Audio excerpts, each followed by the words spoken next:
spekulasi terhadap status dari COVID ini adalah atau dia natural, atau dia bioweapon, atau dia senjata kimia yang dibuat. Jadi kalau dia senjata kimia, kecelakaan laboratorium itu akan jadi problem politik ke depan itu. Tetapi, dan itu masih akan rumit panjang pembuktian itu. Tetapi kalau kita anggap bahwa COVID ini adalah natural, maka satu-satunya keterangan yang masuk akal bagi saya adalah bahwa si COVID ini dia bukan virus. COVID ini justru antibodi bumi untuk menghalau virus yang namanya manusia. Jadi kalau kita belajar sedikit tentang environmental ethics ya, yang ada hubungannya dengan green economy itu. Kalau virus ini adalah antibodi bumi untuk menghalau virus yang namanya manusia, maka ekonomi juga harus berubah berdasarkan pola itu. Karena dianggap perilaku manusia ini sudah bersifat menginfeksi bumi itu dengan industri, dengan sistem akumulasi.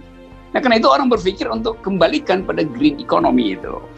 Ini satu pikiran. Jadi orang balik pada ekonomi yang berbasis pada perlindungan lingkungan. Di suatu negeri nan jauh di sana, hiduplah sebuah suku primitif yang tidak mengenal peradaban modern. Semua anggota masyarakat suku tersebut hidup berdampingan secara damai, aman, dan sentosa. Suatu ketika, seorang pilot yang sedang melintas di atas wilayah perburuan suku tersebut membuang botol kaca dari jendela pesawat. Botol kaca tersebut jatuh ke semak-semak dan ditemukan oleh seorang pemburu dari suku tersebut. Sebut saja namanya Fulan. Fulan yang tidak pernah melihat botol kaca sebelumnya kebingungan, menganggap botol tersebut adalah hadiah misterius dari dewa di langit, dan membawa pulang botol kaca tersebut ke kampungnya. Ternyata, botol kaca tadi punya banyak kegunaan di kalangan masyarakat. Masalah mulai muncul saat semua orang membutuhkan botol tersebut untuk kepentingannya masing-masing. Orang-orang saling berebut yang menyebabkan mulai munculnya rasa iri, benci, marah, bahkan hingga timbul kekerasan. Fulan yang melihat bahwa botol ini hanya membuat masyarakat ribut, akhirnya marah kepada dewa, mempertanyakan kenapa dewa di langit memberi hadiah yang membuat kekacauan di masyarakat. Akhirnya, Fulan pun membuang botol yang dikiranya hadiah dari langit tadi jauh-jauh.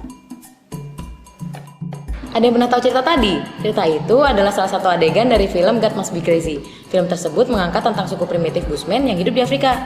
Suku Bushmen tidak mengenal hukum tertulis sebagaimana yang kita kenal. Tidak ada yang namanya sosial kontrak di dalam suku tersebut. Terus gimana Fulan dan kawan-kawan tahu kalau rebutan botol dan ngetok kepala pakai botol itu nggak benar?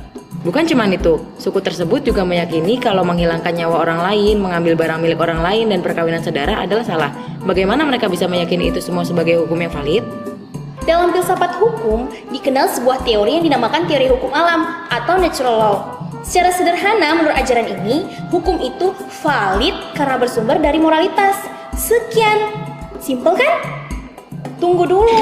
Ternyata ada banyak teori-teori mengenai hukum alam dari berbagai tokoh di dunia yang memiliki pandangan berbeda-beda tentang hukum yang bersumber dari moral ini. Menurut Cicero, hukum alam adalah hukum yang tidak bisa diubah oleh siapapun, dimanapun, dan dalam keadaan apapun. Karena hukum alam itu hukum yang langsung diturunkan dari Tuhan atau hukum yang bersumber dari Tuhan, yang bertujuan untuk kebaikan dan keadilan bagi seluruh umat manusia. Dan menurut Cicero, hukum alam itu adalah sebuah hukum yang benar atau a true law. Selanjutnya menurut Thomas Aquinas, hukum adalah ketentuan akal untuk kebaikan umum yang dibuat oleh orang yang mengurus masyarakat. Dari hukum tersebut, Thomas Aquinas berpandangan bahwa hukum kodrat merupakan bagian dari hukum yang sempurna, yang dapat diketahui melalui penalaran manusia itu sendiri. Dan ide bahwa posisi masing-masing orang dalam kehidupan itu ditentukan oleh Tuhan. Tetapi semua orang, apapun statusnya, tunduk pada otoritas Tuhan. Yang terakhir adalah Grotius. Dalam bukunya, Grotius mengatakan, bahkan kalaupun Tuhan nggak ada, hukum alam akan tetap sama. Maksud Grotius, Sumber hukum alam adalah pikiran atau akal manusia. Karena dengan menggunakan akalnya, manusia dapat memahami apa yang adil dan apa yang tidak adil meskipun gak ada Tuhan. Masih banyak tokoh-tokoh lain yang mengemukakan teori-teori hukum alam. Namun, dari semua teori hukum alam yang ada, dapat kita simpulkan bahwa moralitas dapat berasal dari Tuhan maupun dari akal pikiran manusia. Tapi bagaimana dengan Tuhan yang diyakini oleh Fulan? Fulan tentu tidak mengenal Tuhannya Cicero dan Aquinas, tapi dia tetap bisa menilai sendiri mana yang baik dan mana yang buruk. Mungkin dalam hal ini Grotius memang benar, bahwa hukum alam akan tetap ada, meskipun Tuhan tidak ada, ataupun Tuhan hanya memberikan sebuah botol kaca.